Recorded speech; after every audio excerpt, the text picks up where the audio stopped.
The post-hardcore slash pop-punk giants from New Jersey are back with their 8th studio album titled Hell Is In Your Head. Their first 4 albums were all bangers. Let It Enfold You, Still Searching, and Life Is Not a Waiting Room basically put this band on the map. In fact, you could probably say that they were untouchable throughout the 2000s.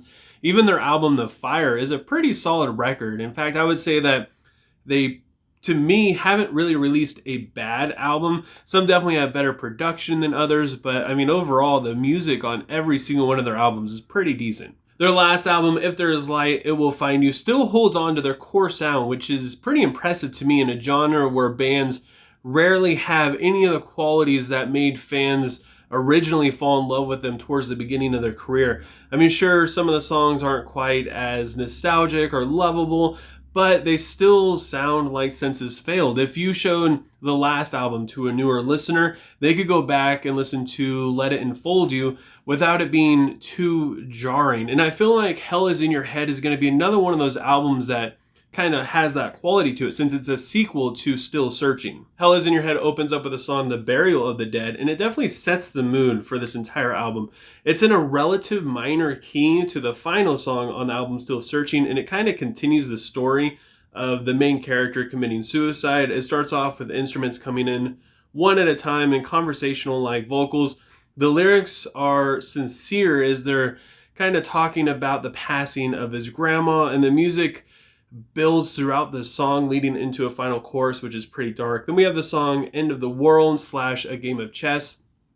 The lyrics in the song are very open and vulnerable, talking about deaths in his family and the baggage it consists of, dealing with generational trauma. And the verses have a dark riff and very quick drums to it. The syncopation throughout this song is absolutely fantastic. The chorus is very catchy and enduring, showing signs of hope. The bridge is quiet the first time around, but it gets really heavy the second time, with snarling backing vocals from Connie from See You Space Cowboy, giving it a little bit more of an edge and kind of bringing out a little bit more of the anger that we could expect from this album. The Fire Sermon is about dealing with miscarriages as well as having a child and the sadness of seeing them grow up. It's kind of like the saying, one day you'll pick up your child and hold them, and then you'll set them down for the very last time, and you'll never pick them up again, which is very sad if you think about it. And the song opens up with a really groovy melody and kind of a bouncy riff in the verses. The chorus is touching, it has a really good hook,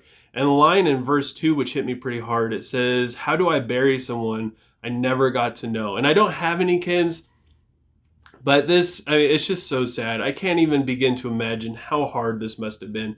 Then we have the song I Am Error, which touches on depression and feeling alone, even when like you're in a room of people who you know and love. And the lyrics are very personal, yet at the same time really easy for people to relate to. The drums and the bass push this song along, especially in the verses. The guitars do a little bit more in the chorus with the hook that will end up getting stuck in your head.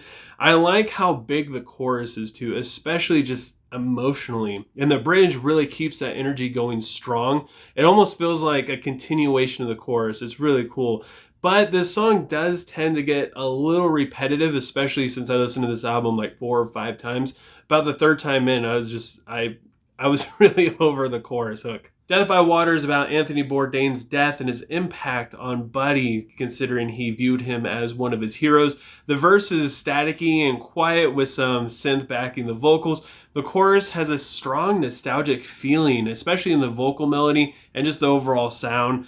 The breakdown features Spencer from Ice Nine Kills, and it's pretty heavy, making this one of the more aggressive and brutal songs on this album, yet also one of the calmest songs at the same time. And then we have the song What the Thunder Said.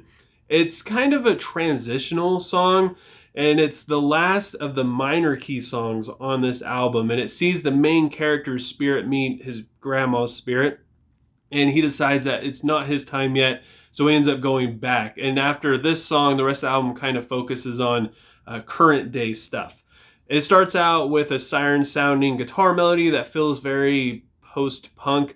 The chorus is big thanks to some strong vocal layers, and the lyrics have really great imagery. I really enjoyed the lyrics throughout this song. The bridge has a strong buildup with some like blast beats going on. It leads into the final chorus that completely drops out, and I was really hoping they would continue that brutality, but they didn't, and it still sounded good though. Miles to Go is about the nostalgia of growing up and settling down, and growing out of the thrill of adventure is that becomes less and less intriguing to you. I love the thumping rhythm this song has and the verses. The chorus talks about all the random things that are going on in the world that we concern ourselves with, like melting ice caps and stuff like that. It's done in a very lighthearted and kind of silly way, especially in the bridge, but at the same time, it's very serious. And it's things that we find ourselves caring a lot about, especially as we get older. Then we have the song Lush Limbaugh, which is a play on Rush Limbaugh. It's about his death,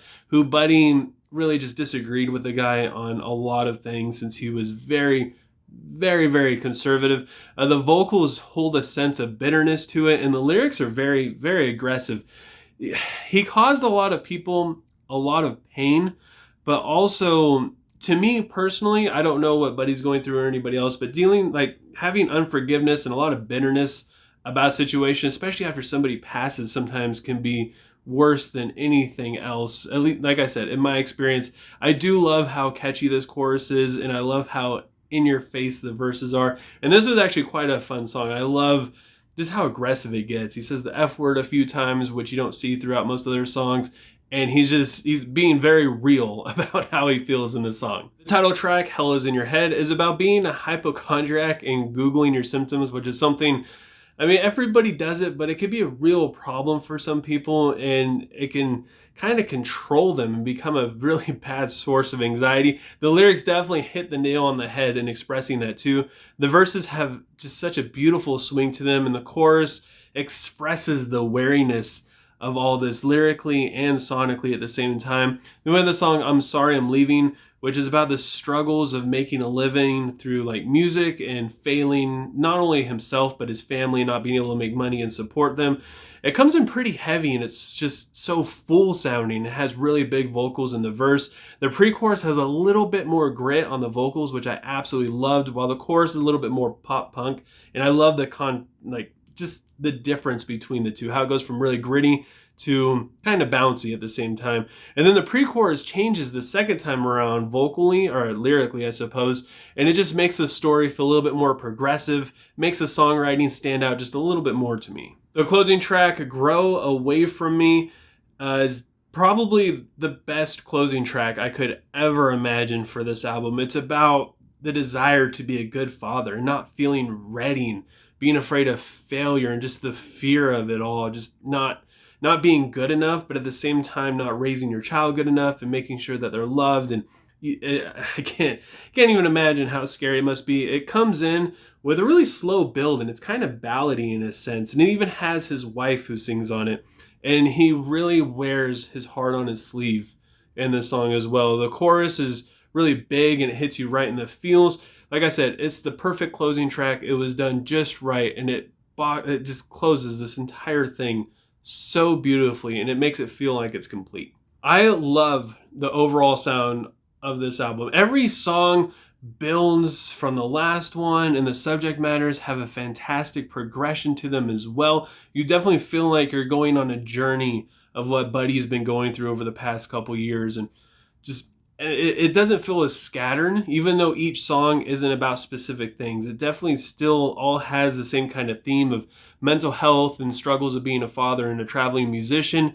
And I think that because me and Buddy are kind of in different parts of our lives and just dealing with different things, and we don't really completely agree on different things, I feel like there's kind of a disconnect between me and this album. But at the same time, I still get it. I still completely enjoy it, and I understand where he's coming from. The only thing I didn't really care for on this album is basically every song except for the last song is written the same exact way. Like once the bridge comes in, it builds into a quiet version of the chorus, and then we get the final chorus, which is basically like the normal version of the chorus or the regular chorus that you heard before. And it's not really that big of an issue, but it definitely makes the songwriting of each one of these feel pretty much the same and kind of repetitive. Not really lazy, but it's just, I mean, I guess it sort of is. It's the same thing over and over and over again, and you could expect each song structure to play out the same exact way. So with all that said, I got to give Hell Is In Your Head by Senses Fail a 6.7 out of 10. Obviously, I don't think that this is the best album that they've released, but like I said before, I still think it has that core sound that Census Fail has, and they didn't really like leave that behind and progress past that. It does definitely feel like the band has evolved pretty well into this album. But I want to know what you guys think. Leave a comment below letting me know what you thought of Hell Is In Your Head. Let me know what your favorite song is and what you would rate it. If you enjoyed this review, don't forget to give it a like. And while you're down there leaving a comment, let me know how you felt about it. Also, let me know what you want me to review next. Thank you guys so much for subscribing and ringing the bell icon and taking time out of your day to listen to me just sit here and talk about music. And I hope you guys all have a good rest of your day or night whenever you happen to be watching this. And I will talk to you guys next time. I was trying to make it lying